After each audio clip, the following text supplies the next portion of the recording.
Stage ಅಲ್ಲಿ ಇದ್ದಿ? ತುಂಬಾ ಸುಸ್ತಾಗಿದೆ ಆಶಿ, ಮುಖ ಎಲ್ಲ ಫುಲ್ ಟ್ಯಾನ್ ಆಗಿ ಹೋಗಿದೆ. ಫಂಕ್ಷನ್ ಇರೋದು ನಾಳೆ, ನನ್ನ ಹತ್ರ ಟೈಮ್ಸೇ ಇಲ್ಲ, ಹೋಗ್ಲಿಕ್ಕೆ ಪೇಷನ್ಸೇ ಇಲ್ಲ, ಎಂತ ಮಾಡೋದು ಗೊತ್ತಾಗ್ತಿಲ್ಲ. ಅಯ್ಯೋ ಅದಕ್ಕೆಲ್ಲ ನೀನ್ ಯಾಕೆ ಟೆನ್ಷನ್ ಮಾಡ್ತಿದ್ದಿ? ನಾನಿಲ್ವಾ, ನಾನು ನಿನ್ ಸೊಲ್ಯೂಷನ್ ಕೊಡ್ತೇನೆ. ನೀನೊಂದು ಐಡಿಯಾ ಕೊಡ್ತಿ ಮಾರೇದಿ. ಅದು ಮುಲ್ತಾನಿ ಮಿಟ್ಟಿ, ಡಿಮಾರ್ಟ್ ಹೋಗುದು, ಅಲ್ಲಿ ಹೋಗುದು, ಇಲ್ಲಿ ಹೋಗುದು, ಮತ್ತೆ ಇಷ್ಟು ಹಣ ಖರ್ಚಾಗೋದು ಹೇಳ್ತಿ. ನಂತರ ಟೈಮ್ ಇಲ್ಲ, ಪೇಷನ್ಸ್ ಇಲ್ಲ. ನಾಳೆ ಇರುದು ಫಂಕ್ಷನ್. ಸೊ ಇಮಿಡಿಯೇಟ್ ಆಗಿ ಬೇಗ ಆಗುವ ತರ ಏನಾದಿದ್ರೆ ಹೇಳು ಅಷ್ಟೇ. ಮನೆಯಲ್ಲೇ ಕುತ್ಕೊಂಡು ಬೇರೆ ಎಲ್ಲಿ ಹೋಗದೆ ನಿನ್ನ ಜೇಬಿಗೆ ಕತ್ರಿ ಬೀಳದಾಗೆ ವಿದಿನ್ 15 ಮಿನಿಟ್ಸ್ ಅಲ್ಲಿ ನಿನ್ನ ಮುಖನ ಪಳಪಳ ಅಂತ ಹೊಡೆಯೋದೇ ಮಾಡ್ತೇನೆ. ಓಕೆನಾ? ಫಸ್ಟಿಗೆ ನಾನು 2 tablespoon of coffee powder ತಗೊಳ್ತೇನೆ. ಇದು ಯಾಕೆ ಅಂತ ಹೇಳಿದ್ರೆ ನಮಗೆ ಒಂದು ಸನ್ ಪ್ರೊಟೆಕ್ಷನ್ ಕೊಡ್ತದೆ, ಎಕ್ಸ್ಫೋಲಿಯೇಷನ್ ಮಾಡ್ತದೆ ಸ್ಕಿನ್ನಿಗೆ ಏಜ್ ಆಗೋದು ಕಮ್ಮಿ ಮಾಡ್ತದೆ. ಸೊ ಅದಕ್ಕೆ ನಾನು 2 ಟೇಬಲ್ ಸ್ಪೂನ್ ಆಫ್ ಕಾಫಿಯನ್ನು ತಗೊಳ್ತೇನೆ. 1 ಟೇಬಲ್ ಸ್ಪೂನ್ ಆಫ್ ಹನಿ ತಗೊಳ್ತೇನೆ. ಆಯ್ತಾ? ಇದು ಹನಿ ಅಂತಕ್ಕಂತ ಹೇಳಿದ್ರೆ ಸ್ಕಿನ್ನ ಲೈಟನ್ ಮಾಡ್ತದೆ, ಅಂದರೆ ಸ್ಕಿನ್ನಲ್ಲಿರೋದು ಪಿಗ್ಮೆಂಟೇಷನ್ ಏನಾದರೂ ಇದ್ದರೆ ಅದನ್ನು ಕಮ್ಮಿ ಮಾಡ್ತದೆ. ಅದಕ್ಕೆ ಹನಿಯನ್ನು ತಗೊಳ್ತೇನೆ. ಇದು also act as anti age. 1 spoon worth of ಅಥವಾ ಒಂದು 2-3 ಡ್ರಾಪ್ಸ್ ಆಫ್ ಲೆಮನ್ ತಗೊಳ್ತೇವೆ. 2-3 ಡ್ರಾಪ್ಸ್ ಸಾಕು, ಜಾಸ್ತಿ ಬೇಡ.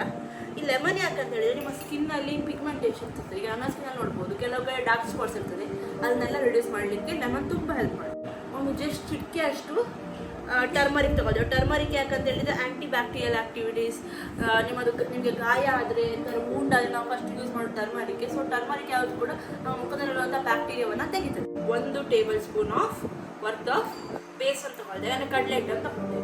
ಕಡಲೆ ಹಿಟ್ಟು ಯಾಕಂತ ಹೇಳಿದ್ರೆ ಸ್ಕಿನ್ನಿಗೆ ತುಂಬ ಮಾಯ್ಚರೈಸ್ ಮಾಡ್ತದೆ. ಆಮೇಲೆ ನೀವು ಹೀಗೆ ರಬ್ ಮಾಡಬೇಕಾದ್ರೆ ಆಗ ಹೇಳಿದಾಗೆ ಕಾಫಿ ಆಗಿದೆ ಎಕ್ಸ್ಫಾಲಿಯೇಷನ್ ಮಾಡ್ತದೆ ಸ್ಕಿನ್ಗೆ. ಸೊ ಅದೇ finally 1 tablespoon worth of curd ತಗೊಳ್ತೇನೆ. ಸೊ ಕರ್ಡ್ ಸ್ವಲ್ಪ 2 ಟೇಬಲ್ ಸ್ಪೂನ್ ಆಫ್ ತಗೊಳ್ತೇನೆ. ಈಗ ಕರ್ಡ್ ಯಾಕಂತ ಹೇಳಿದ್ರೆ ನಿಮ್ಗೆ ಗೊತ್ತು ತಂಪು ಅಂತ ಹೇಳಿ ಅಷ್ಟೇ. ಸೊ ಈಗ ಲಾಸ್ಟಿಗೆ ಇದನ್ನು ಚಂದ ಮಾಡಿ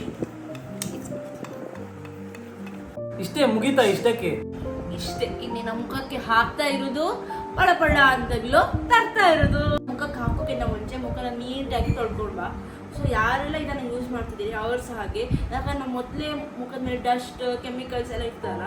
ಸೊ ನೀಟಾಗಿ ಮುಖನ ತೊಳ್ಬಿಟ್ಟು ಹಾಕಿದಾಗ ನಿಮಗೆ ಜಾಸ್ತಿ ಅದರದ್ದು ಯೂಸ್ ಗೊತ್ತಾಗ್ತದೆ, ಅದರದ್ದು ಎಫೆಕ್ಟ್ ಬಾ ಕುತ್ಕೊ. ಜಂಟಲಾಗಿ ಎಲ್ಲ ಏರಿಯಾಸ್ ಆಫ್ ಫೇಸ್ಗೆ ಈವನ್ ಆಗಿ ಹಾಕ್ತಿದ್ದೇನೆ.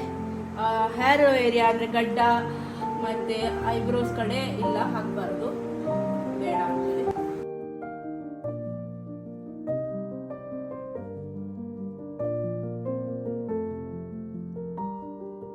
ಇದಾಯ್ತು. ಈಗ ಆಗಿ ಒಂದು 10-15 ಮಿನಿಟ್ಸ್ ಅಂದರೆ ಮುಖದಲ್ಲಿ ಅದು ಹೀಗೆ ಮುಟ್ಟಿದ್ರೆ ಚಿಪಿ ಅಂತ ಆಗಬಾರ್ದು, ಗಟ್ಟಿಯಾಗಿ ಒಂಥರ ಆಗಿದ್ರೆ, ಡ್ರೈ ಆಗಿದ್ರೆ ಫೇಸ್ ವಾಶ್ ಮಾಡಬೇಕು.